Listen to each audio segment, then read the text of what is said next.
So பிபிஇயில் வந்து நீங்கள் helmet, safety shoe, காகுல்ஸு, ஓகேவா, அதே மாதிரி ரெஃப்ரெக்டிங் வெஸ்ட் வந்து நீங்கள் கண்டிப்பாக போடணும். ஸோ நீங்கள் ஹைட்டில் போய் வேலை பண்ணுறப்ப அந்த கண்டெய்னர் மேலே போகிறதுக்கு வந்து நீங்கள் ஸ்டெப் லேடர் வந்து நாங்கள் ப்ரொவைட் பண்ணியிருக்கோம். அதை நீங்கள் வந்து கண்டிப்பாக யூஸ் பண்ணணும். அப்போ தான் நீங்கள் வந்து சேஃபாக மேலே போய்ட்டு உங்களோட வேலை வந்து பண்ண முடியும். அதே மாதிரி நீங்கள் மேலே போயிட்டு லேஷிங் பண்ணுறப்போ வந்து அங்கே நீங்கள் கயிறெல்லாம் போடுறீங்களா, அது வந்து போடுறப்ப கேர்ஃபுல்லாக பார்த்துக்கணும். ஏன்னா அந்த பக்கம் உங்கள் டீம் வேலை பண்ணுறாங்க, இந்த பக்கம் டீம் வேலை பண்ணுறாங்க.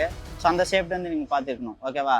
तो गाड़ी लेके जाने में सबसे पहले क्या है, अपन को हेल्थ सही होना चाहिए। उसके लिए कोई भी दारू नशा कोई भी चीज़ आप यूज़ नहीं करने का। पूरा रास्ते में आपको किसी भी चीज़ को हाथ नहीं लगाना।